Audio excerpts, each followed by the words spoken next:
وہاں بھی احتیاطیں ہیں اور احتیاطیں ہونی بھی چاہیے، اور خوف کی ایک کیفیت بھی ہے۔ اتنے لوگ اس وائرس سے مر گئے، لیکن میرے عزیزو، یہاں جہاں اس وائرس سے اتنے لوگ مر گئے، وہاں ہمارے لیے ہمارے ایمان کا ایک ٹیسٹ کیس بھی ہے کہ ہم نے اپنے اللہ کے کلام میں یہ بات پڑھی ہے کہ قوم سمود کی پوری قوم تباہ ہو گئی، اور قوم لوط کا پورا ملک تباہ ہو گیا، اور قوم شعیب نیست و نابود ہو گئی، اور ان قوموں کی معاشی نظام درہم برہم ہو گیا، اور ان کی عسکری طاقتیں نیست و نابود ہو گئیں، اور ان کا سرمایہ داری، اور قرآن ہمیں بتاتا ہے یہ بھی ایک وائرس سے ہلاک ہوئی ہیں۔ فَكُلًّا أَخَذْنَا بِذَنبِهِ فَكُلًّا أَخَذْنَا بِذَنبِهِ، ہم نے انہیں پکڑا ان کے گناہوں کی وجہ سے۔ اس وائرس کے عام ہونے کی وجہ سے یہ قومیں صفحہ ہستی سے مٹ گئیں، یہ ترقی یافتہ ملک دنیا کی صفحہ ہستی سے مٹ گئے، ان کے معاشی نظام درہم برہم ہو گئے۔ بتائیے، جتنا ہم اس وائرس سے احتیاط کر رہے ہیں، آج ہمارے گھروں میں، زندگیوں میں، سوسائٹیوں میں گناہوں سے بھی اتنی احتیاط شروع ہو گئی۔ اگر گناہوں سے احتیاط ہوتی تو شاید یہ وائرس آتا بھی نہیں۔ اس وائرس سے مرنے والے 2 لاکھ 3 لاکھ 2 لاکھ 3 لاکھ، لیکن خوف کا عالم دیکھیے، دہشت کا عالم دیکھیے۔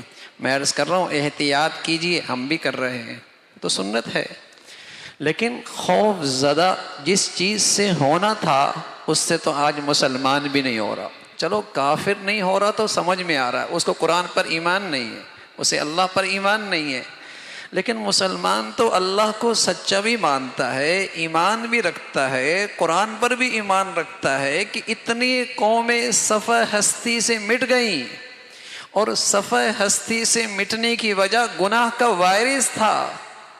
گناہ کے وائرس سے وہ صفحہ ہستی سے مٹ گئیں۔ کتنے مسلمان ہیں جو اس وائرس، گناہ کے وائرس سے اپنے بچوں کو بچا رہے ہیں، اپنی بچیوں کو بچا رہے ہیں، اپنے کاروبار سے بچا رہے ہیں، اپنی زندگیوں کو بچا رہے ہیں، اپنے گھروں کو بچا رہے ہیں۔ کتنے مسلمان اس وائرس سے تو خوف زدہ ہے، اور حقیقی خوف تو اس وائرس سے ہونا چاہیے تھا جس کا ذکر اللہ نے کیا ہے۔ یہ جو وائرس ہے نا، کرونا وائرس، یہ مسلمانوں کے لیے ہلاکت نہیں ہے، یہ مسلمانوں کے لیے آزمائش ہے کہ اگر یہ اس میں آ گیا اور بیمار ہو گیا تو اس کے حق میں آزمائش ہے۔ اور اللہ کے نبی نے فرمایا ایمان والا جو اللہ کو راضی کر رہا ہے، اس کی زندگی میں اگر آزمائش آتی ہے، اس کے گناہ ایسے جھڑتے ہیں جیسے سوکھے درخت سے پتے جھڑتے ہیں، آزمائش ہے۔ اور اگر اس آزمائش، اس وائرس سے دنیا سے چلا گیا تو اپنا گھر گیا، اپنے گھر گیا، اپنے وطن گیا۔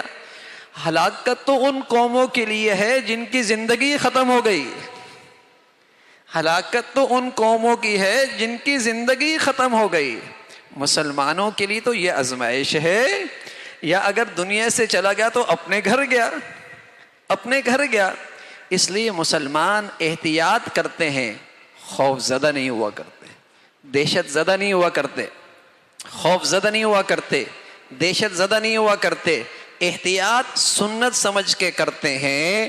لیکن میرے عزیزو، جو چیز ہمارے لیے ہلاکت کی چیز تھی وہ ہے اللہ کی نافرمانیاں۔ اس سے دنیا بھی برباد، آخرت بھی برباد، اور حقیقی ہلاکت مسلمان کی گناہوں میں ہے۔ لیکن کتنے محترم مسلمان ہیں، کتنے مسلمان ہیں جو اس وائرس سے بچنے کا اہتمام کر رہے ہیں۔ تو میرے عزیزو، جہاں اس وائرس سے احتیاط کے چرچے ہیں اور بڑے تذکرے ہیں، اور بڑے قوم کے غم کھانے والے اور درد رکھنے والے، ہاں، ان کے ہاں بڑے دردمانہ انداز سے اس وائرس کا تذکرہ ہوتا ہے، اللہ کرے مسلمان ان گناہوں کے وائرس کا بھی تذکرہ کریں کہ اللہ کے لیے اس سے توبہ کر لیں، اپنے اداروں کو اس وائرس سے محفوظ کر لیں، اپنی آنکھوں تلے ہونے والے یہ گناہوں سے نجات دلائیں، اپنے گھروں میں یہ پھلنے پھولنے والے گناہ ان کا سد باب کریں۔ یہ حقیقی وائرس ہے جو اس وائرس کا بھی سبب ہے۔ جو اس وائرس کا بھی سبب ہے۔ تو میرے عزیزو، یہ دعوت عام کرنے کی ہے کہ جہاں ہم نے اس میں احتیاط کرنی ہے، خوف زدہ نہیں ہونا، خوف زدہ نہیں ہونا، اور نہیں کسی کو خوف زدہ کرنا ہے، نہیں کسی کو خوف زدہ کرنا ہے، اور نہیں کسی کو ڈرانا ہے، احتیاط کرنی ہے۔ لیکن جو چیز ڈرنے کی ہے، فَكُلًّا أَخَذْنَا بِذَنبِهِ، ہم نے ان قوموں کو صفحہ ہستی سے مٹا کے رکھ دیا۔ وجہ کیا ہے؟ ان کے اندر گناہوں کا وائرس تھا، گناہوں کا وائرس تھا۔ اس سے اس کی دعوت ہو اور اس کے تذکرے ہوں کہ ہماری زندگیاں اللہ کرے گناہوں سے پاک ہوں۔ اللہ رب العزت ہمیں اپنے اللہ کی ذات پہ یقین نصیب فرما دے، اللہ ہمیں ایمان قرآن پہ تازہ ایمان نصیب فرما دے۔ ورنہ قرآن پر ایمان رکھنے والا اور یقین رکھنے والا وہ اپنے گھروں میں یا اپنے اداروں میں گناہوں کو پھلتے پھولتے برداشت کر سکے؟ ایسا نہیں ہو سکتا۔ گناہوں کو پھلتے پھولتے برداشت کر سکے؟ مسلمان نہیں کر سکتا۔ اس لیے کہ اللہ کہتا ہے فما اصبرہم علی النار، بڑی ہمت ہے، بڑی ہمت ہے، دیکھ بھی رہا اس کے پیچھے آگ ہے اور پھر گناہ کر رہا ہے۔ تو ایمان والا جس کو واقعی ایمان کا یقین کا نور نصیب ہو، وہ اپنی زندگی میں گناہوں کو برداشت نہیں کر سکتا۔ تو میرے عزیزو، اس قسم کے وائرس سے احتیاط بھی ہو، لیکن حقیقی وائرس جس سے قوموں کی بربادی اور ہلاکت ہے، اس سے اپنے گھروں کو اور اپنی زندگیوں کو محفوظ رکھیں۔ اللہ ہم سب کے لیے اس کی توفیق نصیب فرمائے۔